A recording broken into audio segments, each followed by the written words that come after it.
तो अभी तक हमने देखा था कि सियाह फान लू को अपने साथ में लेकर ट्रेजर वेयर हाउस के अंदर चला गया था, जबकि गेट के बंद हो जाने की वजह से बाकी सभी लोग वहीं बाहर फंसे हुए थे। इसके बाद अगले सीन में हम देखते हैं कि वो ब्लैक स्नैक वेयर हाउस के गेट को तोड़ने के लिए कोशिश कर रहा था, ताकि इस तरह से वह अंदर जाकर ट्रेजर को प्रोटेक्ट कर सके। तभी इसी वक्त हम देखते हैं कि जिंगू और उसके साथी इस ब्लैक स्नैक का सामना करने के लिए रेडी हो गए थे और इसीलिए वो एक साथ में इसके ऊपर अटैक करना स्टार्ट कर देते हैं। लेकिन अभी भी हम देखते हैं कि उसे हरा पाना इतना भी आसान नहीं होता और इसलिए उसके अटैक से जिंगू इसमें और भी ज्यादा इंजर्ड हो जाता है। तभी इसे देखते ही जेंग तुरंत इसकी मदद करने के लिए इसके पास में आता है, लेकिन इस पर जिंगू कहता है कि मैं ठीक हूँ। और अब इस तरह से हम देखते हैं कि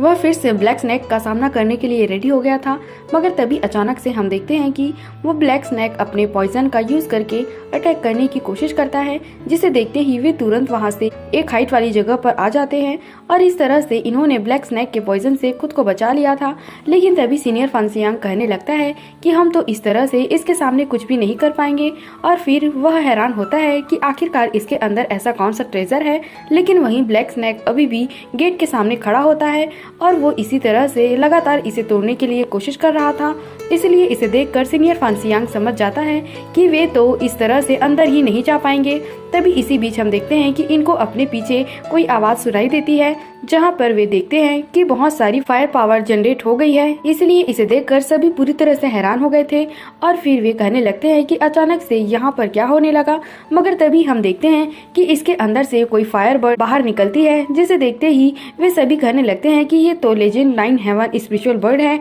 और इसके बाद हम देखते हैं कि वो येलो बर्ड सीधे ब्लैक स्नैक का सामना करने के लिए भी आ गई थी। इसके बाद अगले सीन में हम ट्रेजर वेयर हाउस के अंदर का सीन देखते हैं, जहाँ पर कि सियाह फान और लू दोनों ही बेहोशी की हालत में नीचे पड़े होते हैं और इसलिए सियाह फान को ऐसे हालत में देखकर लिटिल मंकी काफी परेशान हो रहा था। तभी इसी बीच हम देखते हैं कि कोई स्पिरिचुअल पावर सियाह फान के बॉडी के अंदर जाने लगती है और इसलिए जैसे ही उसकी इंजरी हील हो जाती है वो वापस से होश में आ जाता है। तब इसकी वजह से हम देखते हैं कि सियाह फान भी इस बात से हैरान हो गया था। लेकिन तभी अचानक से उसे लू के बारे में याद आता है और जब वो देखता है कि लू वहीं पर उसके बगल में ही बेहोश पड़ी होती है, तब उसे इस तरह से देखकर सियाह फान को उसके साथ में बिताए हुए पल याद आने लगते हैं, जहाँ पर लू ने एक बार उसे कहा था कि तुम्हारे दिल में जो दर्द है उसे केवल मैं और हेवन ही जानते हैं। लेकिन तभी हम देखते हैं कि अब लू की इंजरी भी हील हो गई थी और इसलिए कुछ समय के बाद वो भी होश में आ जाती है। तब उसे ऐसे कंडीशन में देखकर सियाह फान उसे सहारा देने के लिए जाता है, लेकिन फिर हम देखते हैं कि उसने अपने आप को ऐसा करने से रोक लिया था और फिर वो देखता है कि लू का दूसरा हाथ तो उसी के हाथ में है। लेकिन अब इसके तुरंत बाद ही हम देखते हैं कि लू यहाँ से जाने के लिए रेडी हो गई थी और फिर वो सियाह फान से पूछती है कि आखिरकार यह कैसी जगह है। तब इस पर सियाह फान उससे कहता है कि मैं भी इसके बारे में नहीं जानता और मुझे केवल इतना याद है कि हम एक साथ में उड़कर ट्रेजर वेयर हाउस के अंदर आए थे। तभी लू सियाह फान से पूछने लगती है कि क्या तुमने मुझे बचाया। लेकिन इस पर सियाह फान केवल इतना कहता है कि यही तुम्हारी किस्मत है, क्योंकि तुम गेट के बंद होने से पहले यहाँ पर एंटर हो गई थी और इसलिए मुझे लगता है कि तुम्हारे ऊपर मेरा कोई भी एहसान नहीं है। लेकिन अभी भी हम देखते हैं कि सियाह फान काफी उदास था और फिर वो लू से कहता है कि अगर तुम मुझे मारना चाहती हो तो मार दो। लेकिन हम देखते हैं कि लू को इस बात के बारे में कोई भी चिंता नहीं होती और इसलिए वो सियाह फान के साथ में ऐसा कुछ भी नहीं करती। तभी इसी बीच हम देखते हैं कि इनका ध्यान यहाँ के स्पिरिचुअल पावर की तरफ जाने लगता है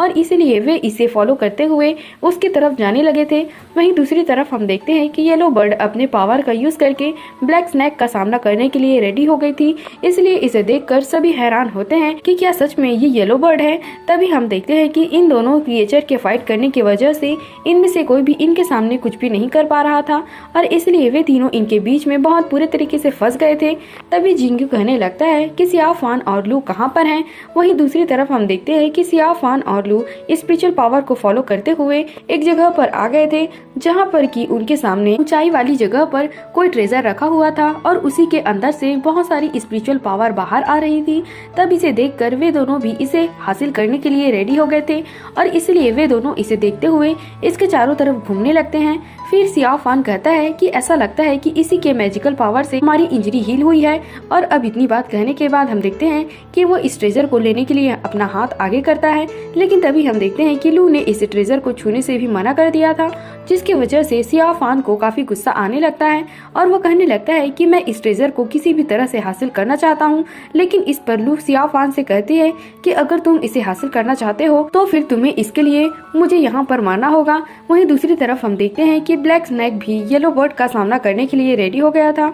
लेकिन जैसे ही येलो बर्ड अपने पावर का यूज करके इसके ऊपर अटैक करने लगती है तब वो ब्लैक स्नैक इसके ऐसे पावर के सामने कुछ भी नहीं कर पाता। मगर तभी हम देखते हैं कि वो उसके सामने इतने आसानी से हार मानने वाला नहीं होता और इसलिए वो फिर से उसका सामना करने के लिए जाने लगता है। वहीं उधर लू भी इस ट्रेजर को लेने के लिए कोशिश करती है, लेकिन तभी हम देखते हैं कि सियाओ फान भी उसे रोकने लगा था और इसीलिए अब इन दोनों के बीच में यहाँ पर बहुत ही शानदार तरीके से फाइट होने लगती है। इसके बाद हम देखते हैं कि लू भी सियाओ फान से कम नहीं होती और इसलिए वो भी बड़े शानदार तरीके से सियाओ फान का सामना करने लगती है। तब इसे देखकर सियाओ फान भी इसके हर एक अटैक से खुद को बचाने लगा था और इसलिए लू यहाँ पर सियाओ फान का कुछ भी नहीं कर पाती। वहीं दूसरी तरफ हम देखते हैं कि ब्लैक स्नैक येलो बर्ड का सामना करने के लिए आ गया था, लेकिन असल में वो इसके फायर पावर के सामने कुछ भी नहीं कर पा रहा था और इसीलिए येलो बर्ड अपने पावर का यूज करके उसे जख्मी करने लगती है। लेकिन अभी भी हम देखते हैं कि इन दोनों के बीच में बहुत ही शानदार तरीके से टक्कर हो रही थी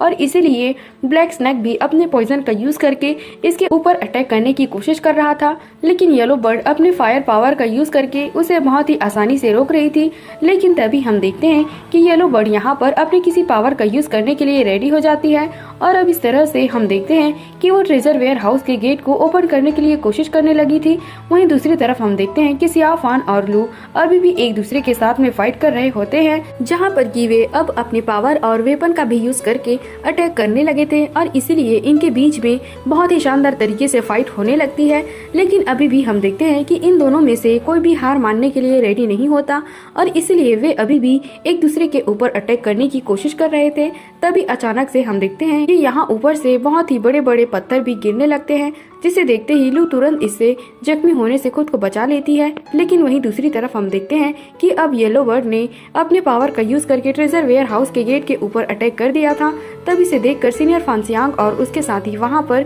जाने के लिए रेडी हो गए थे, लेकिन अभी भी हम देखते हैं कि वहां पर जा पाना इतना भी आसान नहीं होता। वहीं उधर लू और सियाओ फान अभी भी एक दूसरे के साथ में फाइट करने में बिजी होते हैं, लेकिन तभी वे नोटिस करते हैं कि ट्रेजर के अंदर से बहुत सारी स्पिरिचुअल पावर बाहर आने लगी थी, जो कि इस पूरे जगह में बहुत ही तेजी के साथ में फैलने लगी थी। इसलिए इसे देखकर वे दोनों भी इस बात से पूरी तरह से हैरान हो जाते हैं और इनको भी कुछ समझ में नहीं आता कि अचानक से यहाँ पर क्या होने लगा है। लेकिन तभी हम देखते हैं कि सियाओ फान को इसके बारे में कुछ समझ में आने लगा था और इसलिए वह हैरान होते हुए कहता है कि यहाँ तो असल में स्काई बुक की 3rd वॉल्यूम है। लेकिन वहीं उधर लू को इसके बारे में कुछ भी समझ में नहीं आ रहा था और इसलिए वो केवल यहाँ पर इधर उधर देख रही होती है। तभी हम देखते हैं कि सीनियर फांसियांग भी अपने बैरियर को क्रिएट कर लेते हैं, क्योंकि अब ये दोनों क्रिएचर एक दूसरे के ऊपर बड़े खतरनाक तरीके के साथ अटैक कर रहे होते हैं और इसलिए उनके फाइट की वजह से उसकी पावर इनके तरफ ही आ रही होती है। लेकिन वहीं हम देखते हैं कि ब्लैक स्नैक अभी भी येलो बर्ड के सामने हार मानने के लिए रेडी नहीं होता, इसलिए येलो बर्ड अपने बहुत ही खतरनाक पावर का यूज करके इसके ऊपर अटैक कर देती है, जिसे रोकने के लिए वो ब्लैक स्नैक कुछ भी नहीं कर पाता और फिर हम देखते हैं कि उसने इसे बहुत ही बुरे तरीके से इंजर्ड कर दिया था। तभी हम देखते हैं कि ट्रेजर वेयर हाउस के अंदर की पावर भी पूरी तरह से शांत हो जाती है, जिसे देखकर सियाओ फान कहने लगता है कि स्काई बुक में तो बहुत ही हाई लेवल की मिस्टीरियस नॉलेज है। इसके बाद सियाओ फान कहने लगता है कि अगर मैंने इसके पिछले 2 बुक को नहीं पढ़ा होता तब तो मैं इसके बारे में बिल्कुल भी नहीं समझ पाता। तभी अचानक से हम देखते हैं कि इनके ऊपर बहुत सारे स्टोन टूट कर गिरने लगते हैं और इसलिए वो इसमें बहुत ही बुरे तरीके से फंस गए थे। वहीं दूसरी तरफ हम देखते हैं कि सीनियर फांसियांग और उसके दोनों साथी भी अंदर आने लगे थे, लेकिन तभी वहां पर उनके सामने फिर से ब्लैक स्नैक आ जाता है। वहीं उधर सियाओ फान और लू दोनों ही ट्रेजर वाले जगह पर होते हैं, जहां पर कि वो ब्लैक स्नैक बिल्कुल उनके सामने होता है। लेकिन तभी हम देखते हैं कि वो ब्लैक स्नैक येलो बर्ड के साथ में फाइट करने की वजह से बहुत ही बुरे तरीके से जख्मी हो गया था और इसीलिए उसकी बॉडी से बहुत ज्यादा ब्लड बाहर आ रहा था। तभी इसी बीच हम देखते हैं कि वो ब्लैक स्नैक की नजर ट्रेजर के ऊपर जाती है और इसलिए वो तुरंत ही उसकी तरफ ही जाने लगता है। लेकिन तभी हम देखते हैं कि येलो बर्ड फिर से यहाँ पर आ गई थी और इसलिए ब्लैक स्नैक भी फिर से उसका सामना करने के लिए रेडी हो जाता है। तभी दूसरी तरफ हम देखते हैं कि वो आदमी और लेडी उस फॉर्मेशन को कंट्रोल कर रहे थे, जिसमें से वो आदमी कहने लगता है कि ये फॉर्मेशन तो सच में बहुत ही ज्यादा पावरफुल है और इसलिए हमें सही समय के आने का वेट करना होगा। वहीं उधर वो येलो बर्ड अपने पंखों को बहुत ही तेजी से मूव करने लगती है, इसलिए हम देखते हैं कि यहाँ पर तूफान वाला सीन क्रिएट हो गया था, जिसकी वजह से इनमें से कोई भी इसके पावर के सामने कुछ भी नहीं कर पा रहा होता है और वे सभी उसमें उड़ते हुए जाने लगे थे। लेकिन वहीं उधर ब्लैक स्नैक अभी भी इतनी आसानी से उसके सामने हार मानने वाला नहीं होता और हम देखते हैं कि वह फिर से येलो बर्ड का सामना करने के लिए चला गया था। इसके बाद हम देखते हैं कि वो अपने पॉइजन वाले पावर का भी यूज करके इसके ऊपर अटैक करने लगता है। वहीं उधर सियाफान और लू अभी भी तूफान के बीच में फंसे हुए थे, जहाँ पर कि सियाफान इसके सामने ज्यादा टाइम के लिए कुछ नहीं कर पाता और फिर हम देखते हैं वो यहाँ से गिरते हुए नीचे चला गया था। तभी इसी बीच हम देखते हैं कि लू का हाथ भी यहाँ से छूट जाता है और इसलिए वो भी यहाँ से नीचे आ गई थी। वहीं उधर सीनियर फांसियांग और उसका साथी भी इसमें फंसे होते हैं, जहाँ पर सीनियर फांसियांग कहने लगता है कि yellow bird black water snake का सबसे बड़ा दुश्मन है और इसलिए इनको भी समझ में नहीं आ रहा था कि आखिरकार अब यहाँ पर क्या होगा। वहीं दूसरी तरफ हम एक ड्रैगन वाली किसी क्रिएचर को देखते हैं जो कि एक जगह पर बहुत ही शांति से आराम कर रहा होता है। तभी इसी बीच हम देखते हैं कि लिटिल मंकी को ट्रेजर के पास में जाने के लिए चांस मिल गया था, इसलिए वो बहुत ही आसानी से इसके पास में भी आ जाता है और फिर इस तरह से हम देखते हैं कि उसने इस ट्रेजर को भी पी लिया था। वहीं उधर ब्लैक स्नैक भी येलो बर्ड के साथ में फाइट करने में बिजी था और इसलिए वो भी इस बात के ऊपर ध्यान नहीं दे पाता। लेकिन तभी हम देखते हैं कि इसको पीने की वजह से लिटिल मंकी वहीं पर बेहोश हो गया था और इसलिए वो यहाँ से गिरते हुए नीचे आ जाता है। तब इसे देखकर सियाफान और लू को भी इसके बारे में चिंता होने लगती है और इनको ऐसा लगता है कि शायद लिटिल मंकी मर गया। लेकिन तभी हम देखते हैं कि कुछ देर के बाद लिटिल मंकी को होश भी आ जाता है, जिसे देखते ही सभी इस बात से काफी खुश हो जाते हैं क्योंकि आखिरकार लिटिल मंकी अभी भी जिंदा था। जो सीन दिखाते हुए यह एपिसोड यहीं पर खत्म हो जाता है। तो अगर आपको एक्सप्लेनेशन अच्छी लगी हो तो हमारे चैनल को सब्सक्राइब और लाइक जरूर करना। Thanks for watching.